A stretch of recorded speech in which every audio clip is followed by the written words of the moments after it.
ये है रानी कमलापति, बाकी सब रनैया है। रीवा का महल हमको लगता है 2-4 किलोमीटर में है। आप देख रहे होंगे वाहन गिने चुने निकल रहे हैं। टाइप की मूर्ति का कोई काम नहीं था। है रानी कमलापति महल, जिसके नाम से अभी हबीबगंज स्टेशन को कर दिया गया है। बहुत दिनों से मेरे मन में था कि नहीं, मेरे को भी इस रानी कमलापति महल को देखना चाहिए कि आखिर क्या विशेषता थी इस रानी की, जिस रानी के बारे में हमारे मध्य प्रदेश के मुख्यमंत्री शिवराज सिंह ने ये कहा कि केवल यही रानी है, बाकी सब रनैया हैं। और कहते हैं कि इस तरह की कुछ कहावत भी थी। कहावत रहती हैं तो मतलब ये नहीं होता है कि अपन पूरे देश की रानियों का अपमान करें। खैर, फिर भी आइए हम आपको दिखाते हैं। ये महल यहाँ पर बना हुआ है और बहुत बड़ा महल नहीं है, छोटा सा महल है अभी जो हमें ऐसा दिख रहा है सामने से। फ्रंट इसका, और यहाँ पर ये एक तोप रखी हुई है। और ये तोप आप देखिए कि उस ज़माने में दुश्मनों से लड़ने के रानी के काम में आती रही होगी। और कहते हैं कि रानी बहुत तेज़ तर्राट रानी थी और वो इस तरह की बहुत सारी तोपें रखी थी। अभी और भी तोप अगर दिखती है मेरे को तो मैं आपको दिखाता हूँ। अभी इस महल को और पीछे से आगे से अपन देखेंगे। अब जैसा कि आप देख रहे हैं कि अभी गवर्नमेंट ने इसके पहले बहुत सारा पैसा खर्च करके इस तालाब के बीच में एक पुल भी बनाया। और इस पुल बनाने का सबसे बड़ा मकसद जो मेरे को समझ में आ रहा है, जो रानी का महल अभी मैं आपको दिखा रहा था, वो अभी आपको दिख रहा था छोटा छोटा, लग रहा था कि जैसे छोटा सा है। लेकिन इस पुल के बन जाने की वजह से रानी को फ्रंट से देखा जा सकता है। उस महल, अभी मैं आपको उस पुल से भी इस महल को दिखाऊंगा। ये महल अब पूरी तरह से ऐसा लग रहा है कि जैसे सामने से पूरा 5-6 मंजिला जो भी इसका है स्वरूप है, जो ओरिजिनल स्वरूप है, वो दिखने लगा है। तो कुल मिला के जो ये खर्चा किया गया है, जो इतना पैसा खर्च किया गया है, उस रोड से, जैसे अभी मैं बोलूँगा अपने कैमरामैन से, उस पुल को दिखाइए। उस पुल में आप देखेंगे कोई लोड नहीं। उस पुल में 2-4 आदमी आपको दिख रहे होंगे, लेकिन अरबों रुपए खर्च हुआ होगा सिर्फ रानी को दिखाने के लिए, रानी के महल को दिखाने के लिए। चूंकि हमको नाम बदलना था, हबीबगंज का नाम बदलना था, उसका नाम रखना था रानी कमलापति। तो उसको बदलने के लिए पहले हमको माहौल बनाना था। तो उस माहौल को बनाने के लिए हमने अरबों रुपए खर्च किया ताकि रानी के महल को लोग देखें, नहीं तो कल के कह देंगे कि कौन है ये रानी कमलापति। तो इसलिए खैर, ये हमारे सरकार की पॉलिसीज़ में मैं कुछ नहीं बोलना चाहता। तो अभी आप देखेंगे कि इस पुल से कोई नहीं गुजर रहा है और हमको लगता है इस पुल की बहुत आवश्यकता नहीं थी, पर फिर भी यदि सरकार को लग रहा था तो उसने बनाया है तो बहुत अच्छा किया है। अभी हम आपको दिखाते हैं, ये इधर का हिस्सा दिखाते हैं, अभी आपको और आगे ले चलते हैं। अभी मैं आपको पुल से भी दिखाऊंगा। ये अब तो गार्डन बन गया है, यहाँ पे लोग बाग घूमने आते हैं, बहुत सारे लोग, और घूमते फिरते भी हैं और लोगों को अच्छा लगता है इस महल को देख के। और बड़ी अच्छी बात है, सरकार ने रानी कमलापति के नाम से स्टेशन बनाया है और लोग बाग उस स्टेशन से निकलते हैं तो अब रानी कमलापति स्टेशन से निकलते हैं। हबीबगंज का नाम बंद हो गया है, बदल गया है। तो अब हम आपको दिखा रहे हैं इस महल के खंडहर को। ये महल अब कितने 100 वर्षों का था, इतिहास में आप लोगों ने पढ़ा होगा। ये महल को बल्कि इसकी मरम्मत कर देते, रिपेयरिंग कर देते, और तो इसको लोग बाग देखने आते। लेकिन जो आप मूर्ति देख रहे हैं, इस टाइप की मूर्ति का कोई काम नहीं था। उस मूर्ति को दिखाने से अच्छा ये था कि इस महल की रिपेयरिंग कर देते, लोग बाग आते, महल ही देख लेते।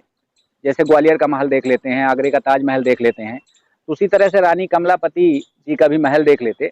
लेकिन इस तरह का पुल बना के करोड़ों रुपए खर्च करके और उनकी वो मूर्ति लगा करके लोगों को कहते हैं कि सामने से आप आइए, फ्रंट से देखिए, यहाँ से नीचे जाने की व्यवस्था नहीं। अभी हम आपको ले चलेंगे, उसी पुल में चलेंगे जो आपको मेरे पीछे दिख रहा होगा। उस पुल से अगर हो सकेगा तो हम आपको दिखाएंगे कि किस टाइप का ये महल फ्रंट से लगता था या लगता है। लेकिन फिर भी अच्छी बात है, हबीबगंज रेलवे स्टेशन का नाम बदल करके ये जो रानी कमलापति जी हैं, इनके नाम से किया गया है। इतिहास में इनका काफ़ी नाम रहा है। लेकिन मैं एक बार और कहूँगा, ये बात सही है कि ये बहुत अच्छी रानी थी, लेकिन हमारे देश में इनके अलावा भी बहुत सारी रानियाँ थीं और बहुत सारे ऐसे महल थे। ओरछा की रानी थी, अयोध्या की रानी थी, हर जगह की रानी थी, बहुत जगह की रानी थी। रानी कमलापति, बाकी सब रनैया, इसका मैं अभी भी समर्थन नहीं करता हूँ। इस तरह से हमारे प्रदेश के मुख्यमंत्री को नहीं कहना था। कहावत भले कुछ भी हो, एक जो हमारे समाज का मुखिया होता है उसे कहावत कह के किसी का अपमान करने का हक नहीं। अब आपको मैं दिखा रहा हूँ ये पीछे से महल। अब इस महल को आप देखिए कि आपने इस देश में बहुत सारे महल देखे होंगे, लेकिन ऐसा भी नहीं लग रहा है कि बहुत बड़ा महल हो। ये मुश्किल से 15-20 एकड़ में होगा। और हम लोगों के यहाँ जो रीवा है, रीवा का महल हमको लगता है 2-4 किलोमीटर में है। इस 15-20 एकड़ के महल की पौराणिक कथाएं तो जरूर हैं। उन पौराणिक कथाओं के लिए हमने अपने देश के रेलवे स्टेशन का नाम बदल दिया और कुछ लोगों को नाराज करने के लिए रानी कमलापति के नाम से हबीबगंज स्टेशन का नाम भी बदल दिया।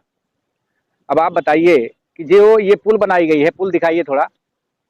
ये पुल, इस पुल में आप देख रहे होंगे वाहन गिने चुने निकल रहे हैं और इस पुल की चौड़ाई भी इतनी नहीं है कि 2-3 वाहन इकट्ठा निकल जाएं। मेरा ये कहना है कि नाम बदलने के लिए इतना पैसा खर्च करना क्या उचित है? हमारे हिसाब से तो बिल्कुल उचित नहीं है।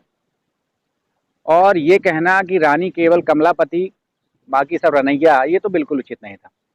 शिवराज सिंह जी के कहे अनुसार केवल यही वर रानी है, बाकी सब रनैया।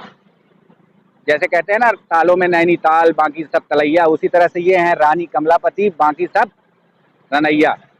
और अभी आप वो देखिए, उधर ये दिख रहा होगा आपको महल। अब फ्रंट से दिखाइए इस महल को।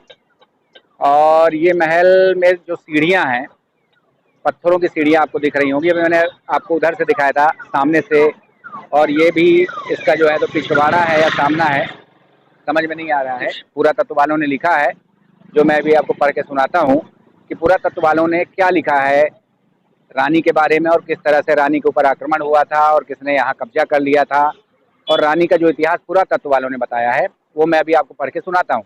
कमलापति महल। यह महल परमार राजा भोज ईस्वी 1010-1055 द्वारा भोपाल ताल के पूर्वी प्राचीन बांध के ऊपर निर्मित है, जो कि भोजपाल के नाम से भी जाना जाता है। कालांतर में इससे वर्तमान भोपाल का प्रादुर्भाव हुआ। वर्तमान में दृष्टकव्य भाग महल का ही एक भाग था, जो सन 1722 में गिन्नौरगढ़ के शासक निजाम शाह की विधवा रानी कमलापति द्वारा बनवाया गया था।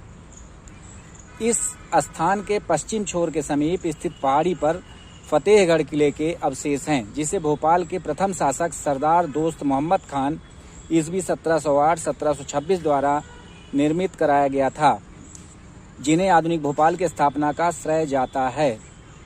यह महल नगर में 18वीं सदी में निर्मित तत्कालीन राजकीय स्थापत्य काल का प्रारंभिक एवं सर्वोत्तम उदाहरण माना जाता है। इस 2 मंजिले महल के निर्माण में लखौरी ईंटों का प्रयोग किया गया है, जिसका ऊपरी भाग मेहराबों तथा कमल की पंखुड़ियों से अलंकृत स्तंभों पर आधारित है। महल के सामने की ओर छज्जे बनवाए गए हैं।